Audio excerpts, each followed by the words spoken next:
21 और 22 सितंबर को Indian association of physiotherapy द्वारा दिल्ली के कॉन्स्टिट्यूशन क्लब ऑफ इंडिया में आयोजित किया गया सेकेंड नेशनल कॉन्फ्रेंस में अलग अलग देश व स्टेट से फिजियोथेरापिस्ट शामिल हुए थे। इस कार्यक्रम में फिजियो जेन जेड कंपटीशन में इनोवेटिव आइडिया को प्रस्तुत करने की योजना थी। इस प्रतियोगिता में अलग अलग स्थान के लोगों ने सक्रिय भूमिका निभाई और खुशी की बात यह है कि बिहार राज्य के Mahavir paramedical training and research institute के फिजियोथेरेपी के छात्र ऋतिक मिश्रा और Patna institute of nursing and paramedical science की छात्रा निधि कुमारी ने भागीदारी सुनिश्चित की। उन्होंने न्यूरोमस्कुलर फिजिकल असेसमेंट डिवाइस का रोड मैप तैयार कर नेशनल कॉन्फ्रेंस में पेश की। ग्लोबल प्लेटफार्म पर इनके आइडिया को आईएपी ने स्वीकृति दी और वहां मौजूद वर्ल्ड फिजियोथेरेपी के प्रेसिडेंट डॉक्टर माइकल लॉन्ड्री ने ट्रॉफी देकर सम्मान किया। आईएपी के प्रेसिडेंट डॉक्टर संजीव कुमार झा, प्रतियोगिता की जज डॉक्टर उत्तरा मोहन, रसिया से डॉक्टर ओल्गा ने इनके आइडिया पर अपनी मंजूरी दी। इस प्रोजेक्ट में रूपाली भारद्वाज का भी सहयोग मिला। किस उद्देश्य से आज प्रेस कॉन्फ्रेंस आप बुलाई हैं, बताइए। नमस्कार, मेरा नाम निधि कुमारी है। मैं फाइनल ईयर फिजियोथेरेपी की छात्रा हूँ। आज का ये प्रेस कॉन्फ्रेंस का उद्देश्य है कि जो अभी विगत कुछ दिनों पहले ही 21 और 22 सितंबर को दिल्ली के कॉन्स्टिट्यूशन क्लब ऑफ इंडिया में नेशनल कॉन्फ्रेंस था, वो भी सिर्फ फिजियोथेरेपिस्ट के लिए ही, जिसमें अलग अलग कंट्री से, अलग अलग स्टेट से बीपीटी के जो भी लोग हैं वो उसमें पार्टिसिपेट किए और अपने अपने आइडियाज़ को प्रेजेंट किए। कुछ लोगों ने अपने प्रेजेंटेशंस दिया किसी एक स्पेसिफिक चीज़ों पे। तो हमारी जो टीम थी, जो हम लोग क्योंकि बिहार से हैं, जो बिहार से हमारी फिजियो की टीम गई, उन्होंने एक neuro muscular physical assessment device की रोड मैप तैयार कर वहाँ पे प्रेजेंट किया और उसी का सिलेक्शन हुआ था। उसी के उद्देश्य में हम लोगों ने आज का ये प्रेस कॉन्फ्रेंस रखा है। तो क्या उसमें आप लोगों को मतलब लगा कि आप जो बिहार से गई पूरी टीम को लेकर के, वहाँ पे क्या हुआ, किस नंबर पर आप लोगों का जो डिवाइस है वो आया, उसके बारे में बताइए। वहाँ पे जो हम लोगों ने पार्टिसिपेट किया था, तो ये जो न्यूरोमस्कुलर फिजिकल असेसमेंट डिवाइस थी, उसका सिलेक्शन 3rd रैंक पे हुआ। और वहाँ पे क्योंकि अलग अलग कंट्री से भी लोग थे, सब लोग प्रेजेंट कर रहे थे और ये बिहार के लिए एक अचीवमेंट की बात है कि बिहार के लिए एक पर्टिकुलर एक इनोवेटिव आइडिया ऐसे ग्लोबल प्लेटफॉर्म पे प्रेजेंट किया गया और उसको सेलेक्ट भी किया गया। और डॉक्टर माइकल लॉन्ड्री जो कि वर्ल्ड फिजियोथेरेपी के प्रेसिडेंट भी हैं, उनके हाथों हम लोग सम्मानित भी हुए। मेरा नाम ऋतिक मिश्रा, फिजियोथेरेपी के छात्र हैं बिहार से।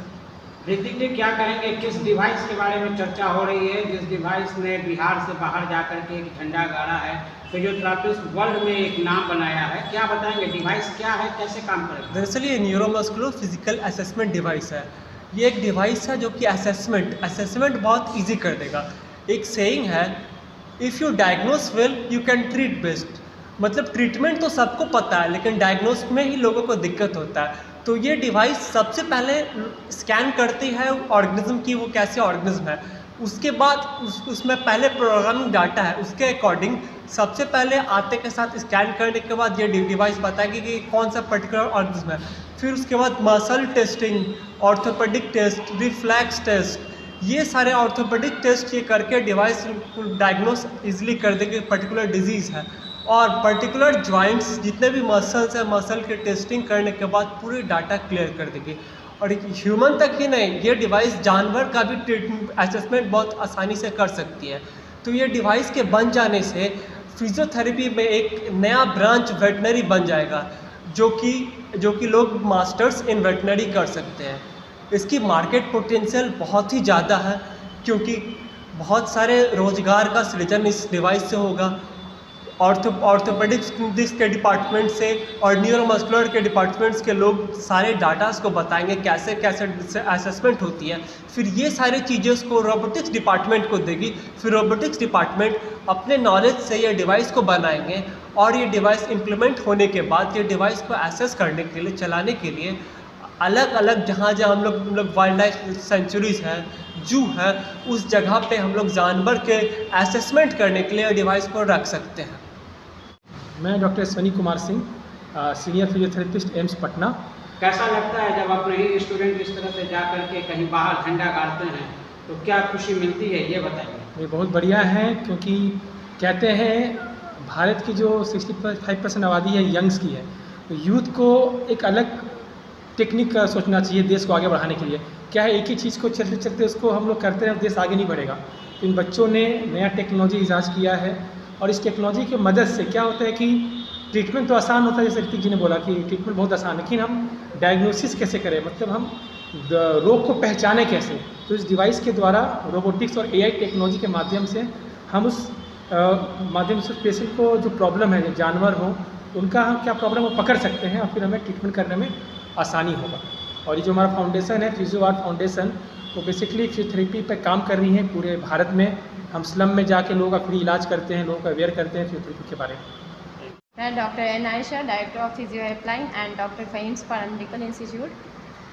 कैसा लगता है अपने ही टीम वर्क के साथ में जब अपने लोग इस तरह से आगे कामयाब होते हैं? ये बहुत खुशी की बात है कि ये लोग तो बहुत आगे गए और क्या कहते हैं कि दिल्ली में इंटरनेशनल कॉन्फ्रेंस में इन लोगों ने अपना एक नया डिवाइस को लॉन्च किया। एंड हम लोग ये फिजियोथेरेपी अवेयरनेस के लिए भी बहुत सारे कैंप लगाते हैं, फ्री कैंप। हम लोग अलग अलग स्टेट में अलग अलग जगह पे जा कर के हम लोगों की टीम जा कर के फ्री कैंप करती है और फ्री में इलाज करती है। बच्चे लोगों के लिए भी हम लोग करते हैं, स्कूल्स में भी करते हैं हम लोग कैंप, फ्री कैंप।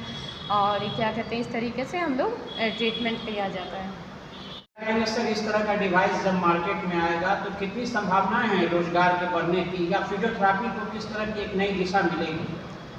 देखिए, तकनीक हमेशा सुविधा को बढ़ाता है, ये बात तो समझने वाली है। दोनों स्टूडेंट्स ने, ऋतिक और निधि ने अच्छा काम किया है, इसमें कोई डाउट नहीं है।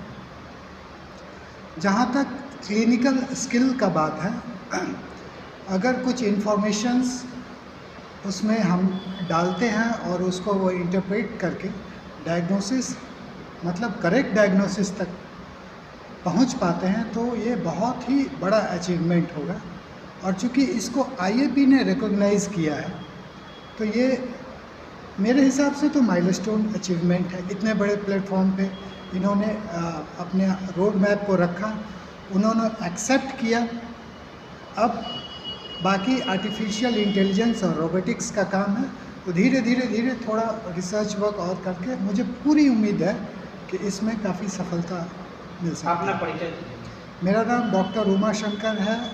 मैं NTPC में सीनियर कंसल्टेंट हूँ, फिजियोथेरेपिस्ट, और मैं प्रोफेसर हूँ इमारत सरिया कॉलेज में।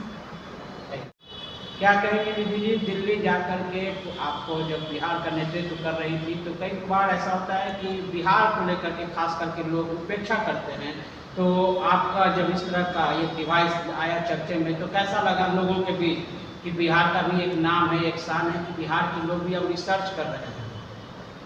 देखिए, बात तो सही है कि बिहार के प्रति लोगों की अलग अलग भावनाएं हैं। कुछ लोग बहुत पॉजिटिव रहते हैं, कुछ लोग नेगेटिव से, बहुत नेगेटिविटी से भरे हुए होते हैं। बट हमें ज़रूरत है उन कमियां को साइड में रख के अपने अंदर की पॉजिटिविटी को लाना और कुछ अपने बिहार को देना और कुछ अपने देश को देना।